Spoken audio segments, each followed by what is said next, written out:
Ahora vamos a ver el hematoma epidural. Entonces, primero vemos definición, etiología, patofisiología y cuadro clínico, complicaciones, diagnóstico diferencial, diagnóstico, tratamiento y manejo. Entonces, primero vamos con definición de hematoma epidural. Homa es masa y aimatos es sangre. Entonces, hematoma se refiere a que vamos a tener una masa de sangre, o digamos una colección de sangre, específicamente en el espacio epidural. Y el espacio epidural es el espacio que está entre el cráneo y la dura madre. Entonces vamos a poner una vista lateral del sistema nervioso central. Aquí está el lóbulo frontal, parietal, occipital, temporal. Aquí está el cerebelo, aquí está el puente. Tenemos la primera capa de meninges, que es la pía.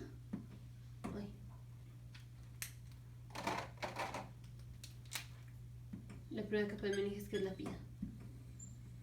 Esa es la pía madre. Luego está la segunda, que es la aracnoides.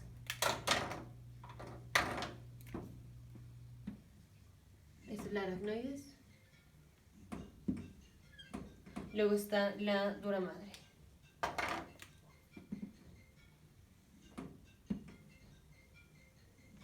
Así. Y luego está el cráneo. Ahora el cráneo está pegado a la dura madre. Entonces el hematoma que vamos a tener, o sea la colección de sangre, va a estar entre la dura y el cráneo. Entre la dura y el cráneo. Entonces vamos a ponerlo así. Aquí. Entre la dura y el cráneo.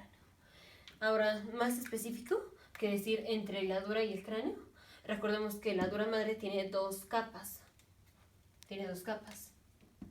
Y no es específicamente que el hematoma esté entre la dura y el cráneo, que siempre nos lo dicen así, y básicamente la etimología es así. Cuando decimos epidural es arriba de la dura, pero en realidad, y esto nunca nos lo dicen, se encuentra entre las dos capas de la dura. Entonces vamos a poner este mismo esquema más abajo y ponemos las dos capas de la dura para ver que no es tan así. Entonces está el sistema nervioso central, cerebelo, el puente, el lóbulo frontal, parietal, occipital, temporal. La primera capa de meninges, que es la pía.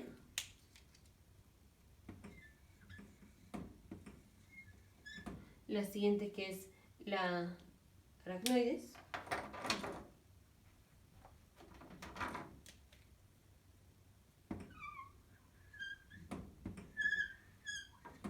Vamos a poner una capa de la dura. Aquí está una capa de la dura. Así. Y la dura se refleja en el cráneo. Así. Y viene otra capa de dura. Otra capa. Entonces tenemos dos capas de dura. Una que está pues pegada a las otras meninges y otra que va a estar adherida al cráneo. Así. Y es entre las dos capas de la dura en donde va a estar el hematoma. O sea, aquí. Aquí está. Eso es porque la dura, o sea, está bastante pegada aquí al cráneo. Así. Entonces, primero que quede claro como a lo que nos referimos con hematoma epidural. Epidural se refiere a que está en el espacio epidural, o sea, en el espacio arriba de la dura. Arriba de la dura es el cráneo. Entonces, esto per se quiere decir que tenemos sangre entre la dura y el cráneo, pero en realidad es sangre entre las dos capas de la dura, entonces, entre esta y esta. Ahora sí podemos decir epidural, o sea, arriba de la dura, pero pues hablando de una capa de la dura. Y entonces ahora sí podemos decir, tenemos un sangrado epidural relativo a la primera capa de la dura. Aquí tenemos un sangrado epidural, está arriba de la primera capa de la dura, pero está entre las dos capas de la dura, no entre la dura y el cráneo, porque esta no se separa. Podemos separar una capa de la dura de la otra, pero esta está adherida al cráneo, Aquí viene el hematoma y es en ese espacio entre una capa de la dura y otra por donde viaja la arteria meningia media. Ahí pasa la arteria meningia media.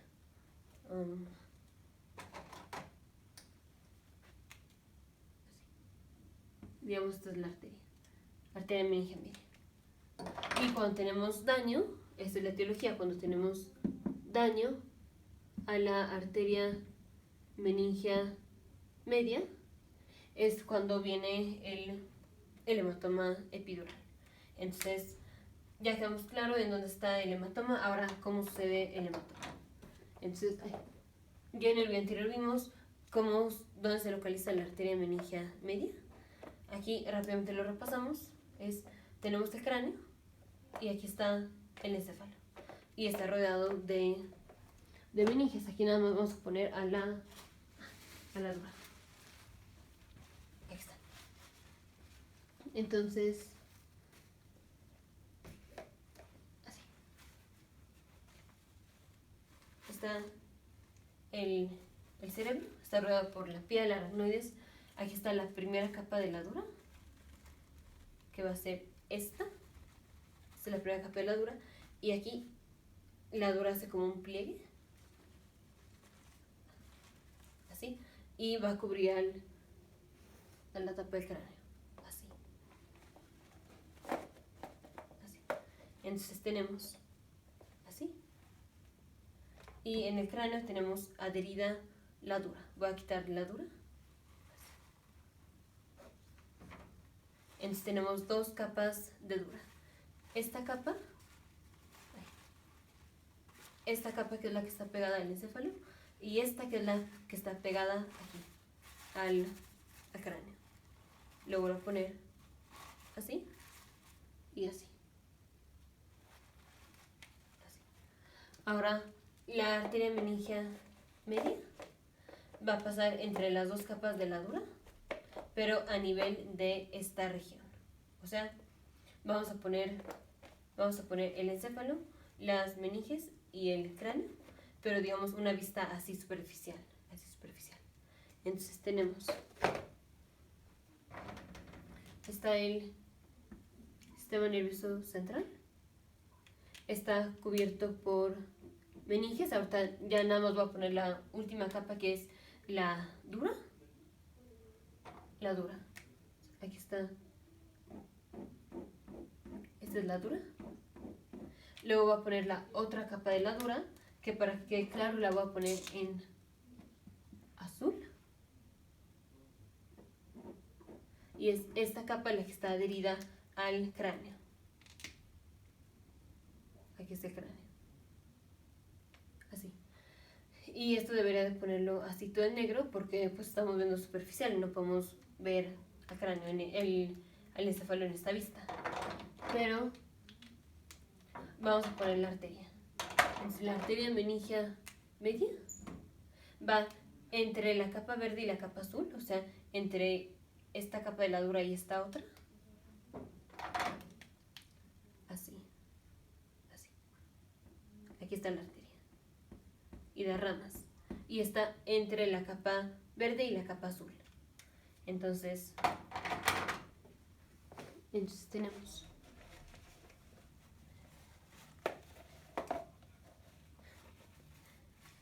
aquí está el encéfalo, así. Aquí está el encéfalo, luego está una capa de dura, aquí está una capa de dura, luego está la arteria meningia media, aquí, esta es la arteria meningia media, está encimita de una capa de la dura, y luego viene la otra capa, de la dura, que se refleja así, y esto está adherido al cráneo, así. Ahora, si vemos la arteria en donde la puse, la arteria cae en esta región. Esta región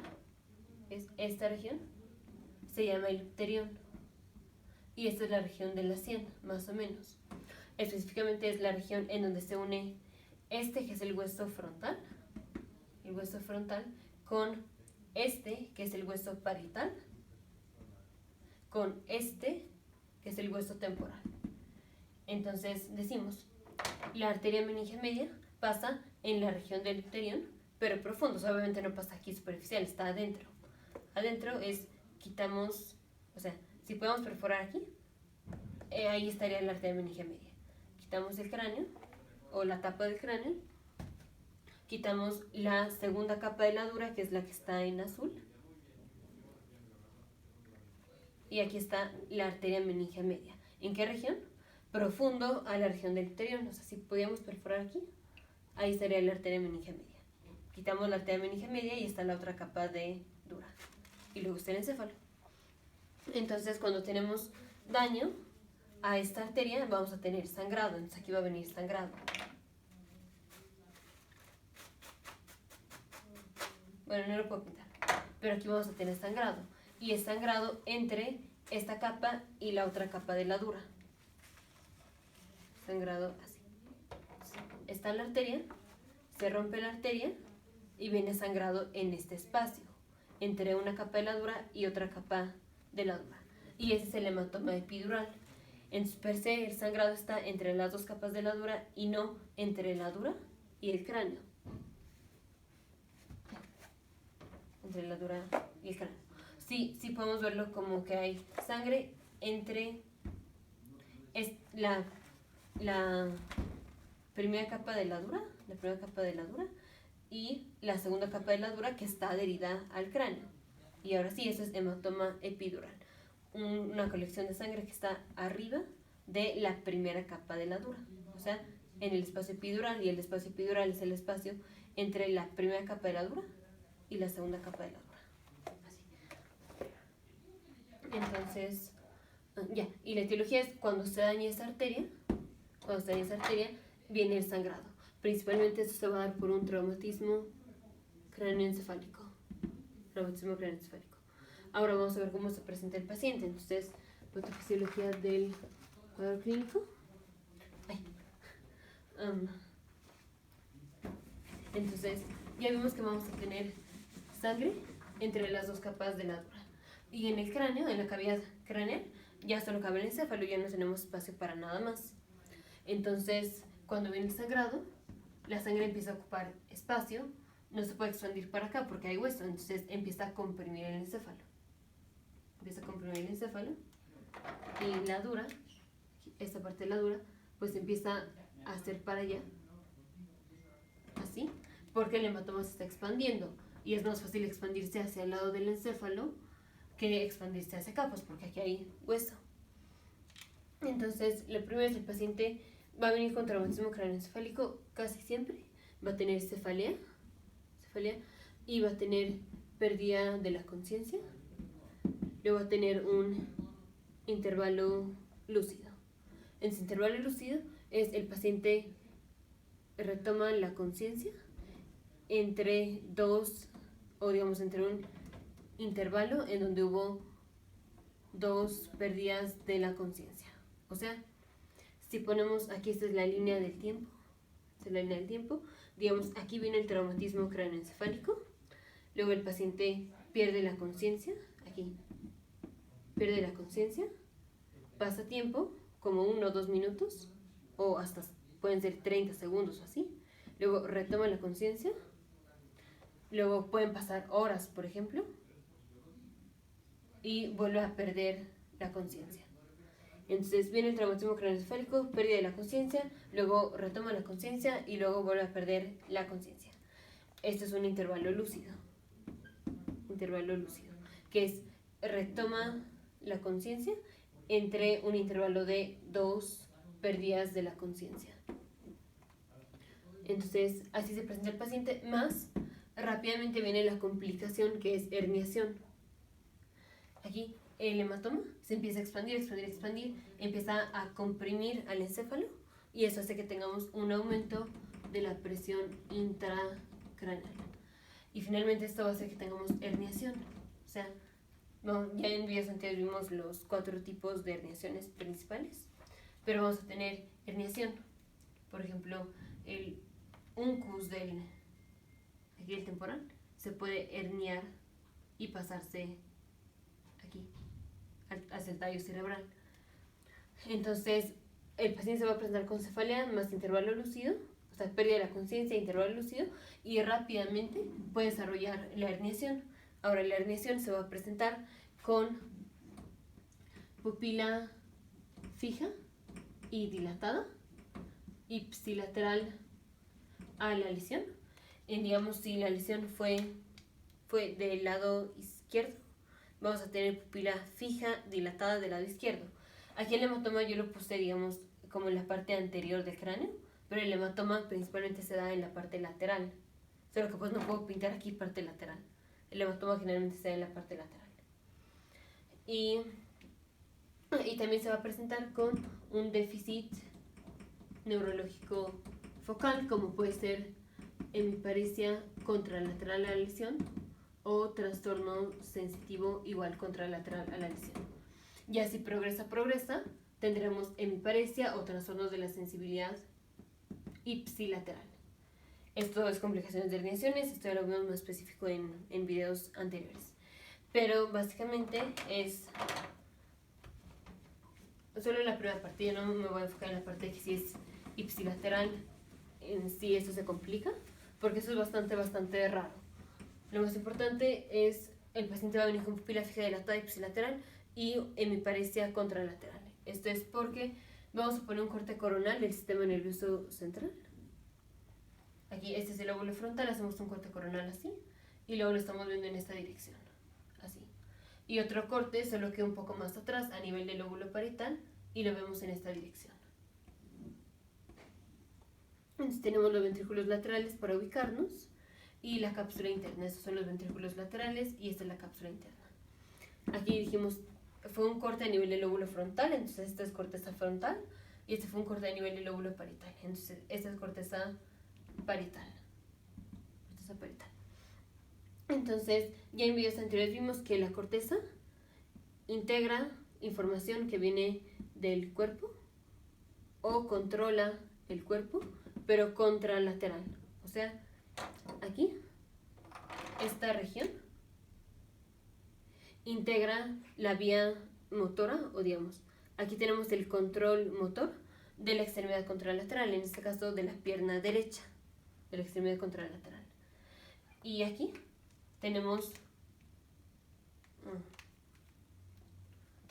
se integra la información sensitiva del lado contralateral, en este caso de la extremidad derecha inferior. Entonces, si estamos comprimiendo, o sea, si el hematoma llega a comprimir esta zona del lóbulo frontal del lado izquierdo, suponiendo que el hematoma fue del lado izquierdo, el paciente va a tener un déficit motor, una parálisis contralateral a la lesión. Si el hematoma comprime esta región, o sea, hablando del lóbulo parietal, el paciente va a tener un déficit sensitivo contralateral a la lesión. Y ahora también recordamos el homúnculo de Penfield, que esto es, si específicamente fue aquí, el paciente va a tener un déficit motor de la extremidad inferior. Si fue más lateral, o sea, igual, en la corteza frontal, pero un poco más lateral, esta ya es la zona en donde se integra el brazo, la extremidad superior. Entonces, si es aquí, podemos tener un déficit motor del brazo contralateral. Si es aquí, podemos tener un déficit sensitivo del brazo contralateral. Entonces, es lo mismo que vimos cuando estábamos viendo cómo se presentan los pacientes que vienen con un evento cerebrovascular. Solo que aquí no es que se ocluya la arteria, aquí es que tenemos un hematoma y la sangre comprime ciertas regiones del encéfalo. Si se comprime esta parte, se comprime, digamos, la parte medial del hemisferio, se afecta la pierna contralateral.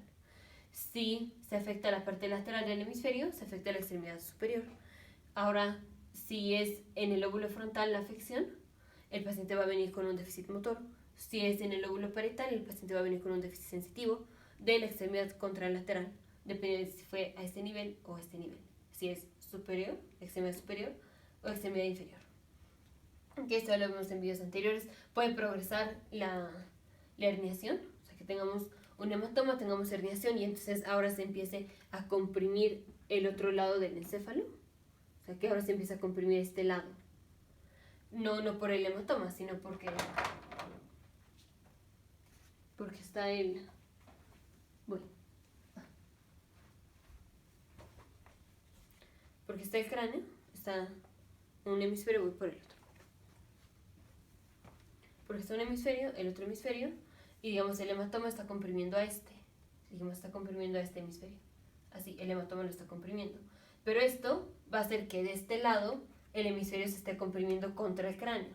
Entonces no es que aquí haya hematoma, sino que este hematoma está comprimiendo el encéfalo de este lado y este está empujando a este encéfalo, bueno, a este hemiencéfalo, a este hemisferio.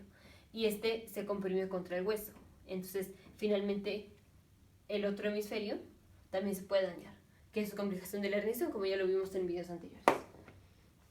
Entonces, el paciente se va a presentar con cefalea, intervalo lúcido y un déficit neurológico focal, generalmente hemiparesia, pero también puede ser trastorno de la sensibilidad de la extremidad contralateral al lado de la lesión, más pupila fija dilatada ipsilateral a la lesión. Eso es el cuadro clínico, complicaciones después de la herniación, que ya vimos cómo se presenta, diagnóstico diferencial. Entonces, como estamos en el contexto de un traumatismo craneoencefálico, diagnóstico diferencial son las cosas que podemos tener en un traumatismo craneoencefálico, que es el principal diagnóstico diferencial es un hematoma subdural, que ya en el siguiente video vamos a ver cómo se presenta. Otro es la contusión, el otro es la concusión y el otro es hemorragia subaracnoidea. Ahora, la hemorragia subaracnoidea no siempre se da en contexto de traumatismo, pero a veces siempre, no es lo más común. Estos son diagnósticos diferenciales, el más importante es el hematoma subdural. Eso es el que más se parece a lo que es el hematoma epidural. Entonces lo más importante es diferenciar entre estos dos. Y la única forma de diferenciar entre un hematoma epidural y subdural es haciendo una tomografía computarizada. Con esto vamos a hacer diagnóstico con una tomografía computarizada sin contraste. Aquí no requerimos de contraste porque el contraste no hace que se vea más claramente la sangre. El contraste lo utilizamos para ver masas como un tumor, pero la sangre se ve igual sin o con contraste, entonces no ponemos contraste. Tomografía computarizada sin contraste, en donde lo que vamos a encontrar es la colección de sangre, o sea, el hematoma, que se va a ver hiperdenso, o sea, se va a ver más blanco porque tiene mayor densidad que el resto del encéfalo. La sangre tiene más densidad que el resto del encéfalo, o sea, se va a ver más blanca y va a tener forma biconvexa, una apariencia de lentes biconvexos y no cruza suturas. Entonces vamos a ver en lo que quiere decir esto. Tenemos, aquí está el encéfalo y vamos a hacer un corte transversal, un corte así. Aquí está el corte y vamos a ver así. Es como si estuviéramos viendo, o sea, viene el corte y luego vamos a ver hacia el encéfalo y lo ponemos así. Entonces está así. Vamos a poner ventrículos laterales para ubicarnos. Así. Y vamos a poner las capas. Entonces tenemos la primera capa, que es la pía. Luego la siguiente, que es la aracnoides.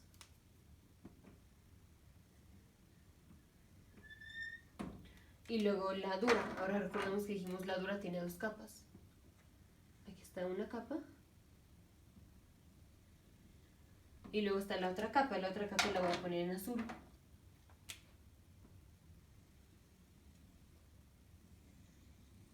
Así. Y luego está el cráneo.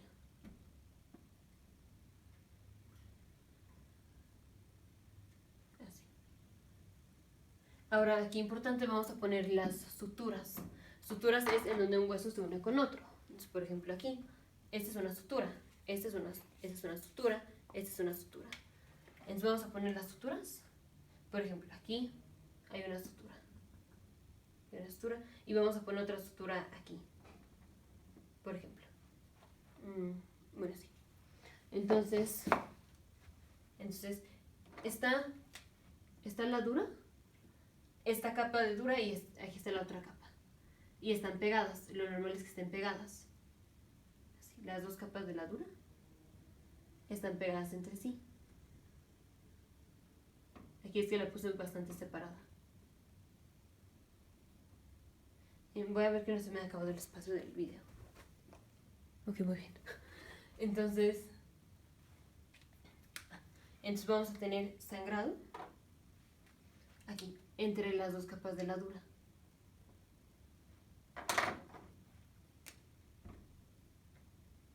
Y esto va a empezar a separar las dos capas. Entonces la dura se empieza a hacer así, porque el hematoma se empieza a expandir.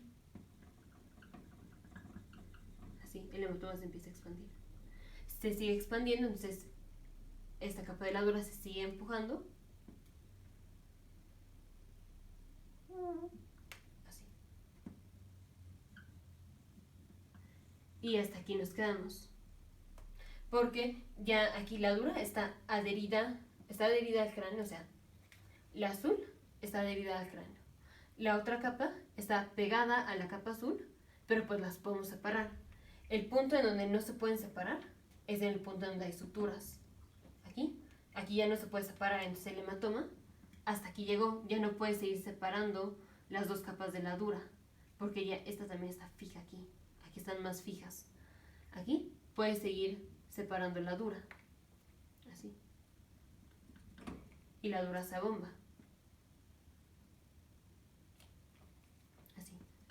Pero ya pasando, o sea, ya no puede pasar las suturas, el hematoma se queda confinado o delimitado entre las suturas. A esto se le llama que el hematoma no cruza suturas, no se vino ni más para acá ni más para acá porque ya están las suturas, porque la dura está adherida. Entonces ya el hematoma no se sigue expandiendo.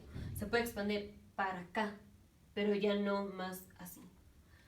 Y esto da forma de lente biconvexa, o sea, aquí tenemos una lente que es convexa. Este es convexo. Y aquí tenemos otro que es convexo igual. Aquí, esto es convexo. Entonces los unimos. Convexo este y este mismo acá. Convexo. Este es un lente biconvexo, que es lo que tenemos aquí. Una lente biconvexa. Uno y otro. Esto se va a ver color blanco, que es la sangre. Y esto lo vemos en la tomografía computarizada, sin contraste. Y esto es importante porque en el hematoma subdural sí el hematoma cruza suturas y con esto nos quitamos el diagnóstico diferencial del hematoma subdural. Por eso es muy importante la tomografía computarizada.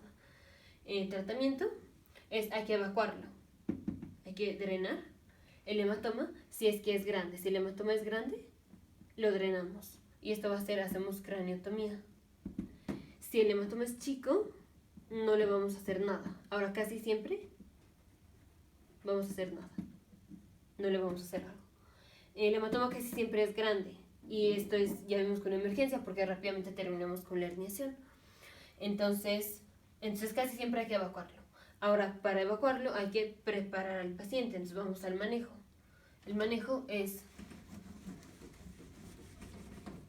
tenemos el paciente, viene con aumento de la presión intracraneal y hay que hacer que el paciente hiperventile para que disminuya la presión de dióxido de carbono y que esté específicamente entre 28 y 32 milímetros de mercurio, porque esto ya vimos que hace vasoconstricción de las arterias del sistema nervioso central y promueve que disminuya la presión intracraneal. Vamos a elevar la cabeza del paciente, porque eso también hace que disminuya la presión intracraneal.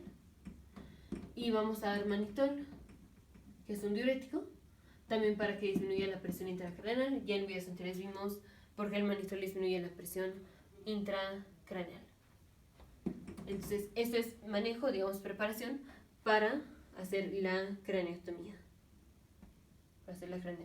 Y como el paciente viene con, o ya muy probablemente venga con la herniación, también se puede presentar con la triada de Cushing, que es que el paciente va a venir con bradicardia, hipertensión y trastornos en la respiración. Entonces, hematoma epidural es una colección o una masa de sangre en el espacio epidural. El espacio epidural se refiere al espacio entre la dura y el cráneo. Ahora, más específico es entre una capa de la dura y la otra capa de la dura que está adherida al cráneo. Etiología es daño a la arteria meningia media. La arteria meningia media ya vimos que se encuentra en la región del terión y principalmente se va a dar porque hay un traumatismo cráneoencefálico, en la región del terión. Se daña, o sea, se rompe la región del terión y queda expuesta a la arteria meningia media, y el golpe también le impacta a la arteria meningia media. Esto es, la región del terión es la región más delgada del cráneo. Es la región más delgada del cráneo. Entonces, digamos, viene el traumatismo craneoencefálico, choca en la región del terión, se rompe aquí, y va a quedar expuesta a la arteria meningia media. La arteria meningia media va a quedar expuesta y el impacto también le llega a la arteria meningia media y entonces empieza a sangrar. Y sangra en el espacio entre una dura y otra, porque ahí está la arteria meningia media. No nada más puede ser por traumatismo craneoencefálico, también puede ser nada más porque el paciente se pegue ahí, porque, por ejemplo, se agachó a levantar algo y choca con un mueble en esta región. Y eso puede hacer que el paciente le pegue a la región del terión y se rompe la región del terión y el impacto le llega a la arteria meningia media y entonces se rompe la arteria meningia media. Entonces no nada más es traumatismo craneoencefálico, por ejemplo, por un coche automovilístico, sino también la persona se agacha y choca con un mueble en esta región y eso también puede desencadenar un hematoma epidural. Entonces por eso siempre cuidado con los muebles o cosas así. Cuidado con todo lo que hacemos. Cuadro clínico es: el paciente se presenta con cefalea, un intervalo lúcido, o sea, pierde la conciencia, la retoma y la vuelve a perder, y rápidamente desarrolla herniación. Entonces rápidamente se presenta con pupila fija dilatada y hemiparesis contralateral, de leucemia contralateral, y puede venir con la entrada de Cushing, que va a ser un trastorno de la respiración, bradicardia y la hipertensión. Diagnóstico diferencial es hematoma subdural, hemorragia subaracnoidea, concusión, contusión. Diagnóstico es con tomografía computarizada, en donde vemos una hiperdensidad, que es el hematoma, biconvexa, o de forma de lentes biconvexos, y no cruza suturas. Tratamiento es evacuar el hematoma, y para esto primero preparamos al paciente al hacer hiperventile hasta que lleve la presión de dióxido de carbono a 28 a 32 milímetros de mercurio, elevar la cabeza y a veces damos manitol. Nos vemos en el siguiente video, futuros médicos, científicos e ingenieros.